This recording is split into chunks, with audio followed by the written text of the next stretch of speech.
Welcome to BioMars.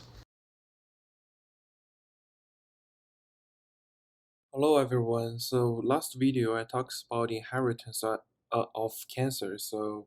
I want to detailedly explain the modes of inheritance. However, before that we have to use the pedigree diagram to explain the 6 modes of inheritance. So begin with the pedigree diagram. So what's the function of it? The function is show the relationship between family members and genetic information. That's the pedigree diagram's function. So absolutely, the genetic information is not specific, and there's several things we have to memorize, or at least we have to know to explain the pedigree diagram.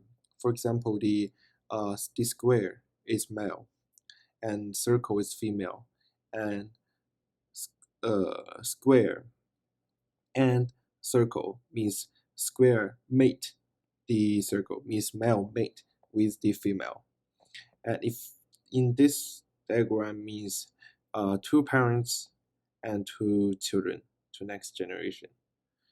To mate with each other and give birth to the next generation.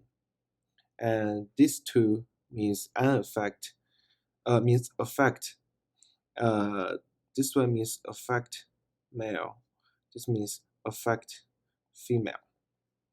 So let's talk about 6 modes of inheritance. There are like 4 big categories. The first one will be autosomal dominance and recessive. Second one will be X-linked dominance and recessive.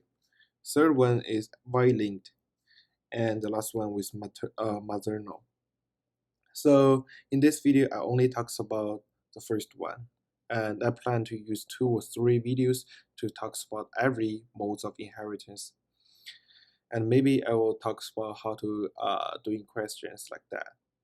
But like the purpose of the video, it will not be hard. It will be very easy to understand.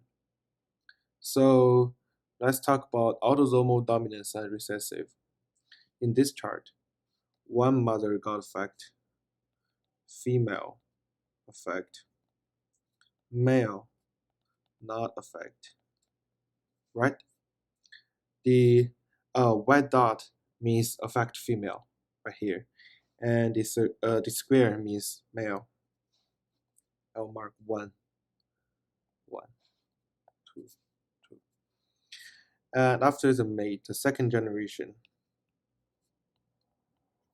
will be 1 circle, 1 female, 1 male, and it mate with another female, but this female is not in this family, basically.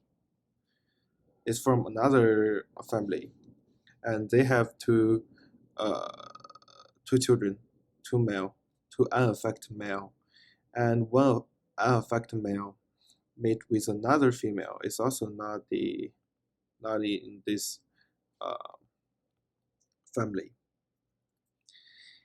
and and finally they have like 4 children, and half, like half of it have the genetic problem, and another 2 do not have the genetic problem. So how to explain this chart? So basically, it should be the autosomal recessive,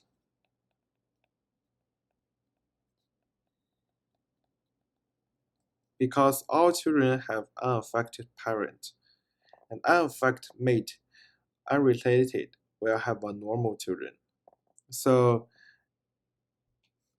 look at here. Look at the third generation and the second generation. All of them do not have the disease, right? But why did the last generation have the disease? I mean, 2 of them have the disease. It's because the autosomal recessive. Autosomal recessive will like kind of skip the generation. Maybe the first generation have it, second and third do not have the problem, and on the fourth, the problem began.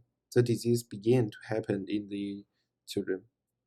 And in contrast, this one will be autosomal dominance.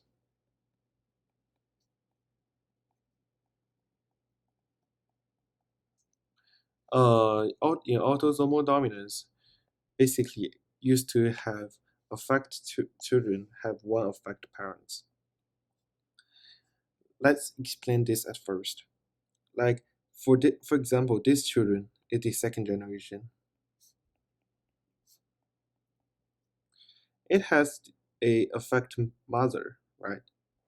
And also for this one, this affect male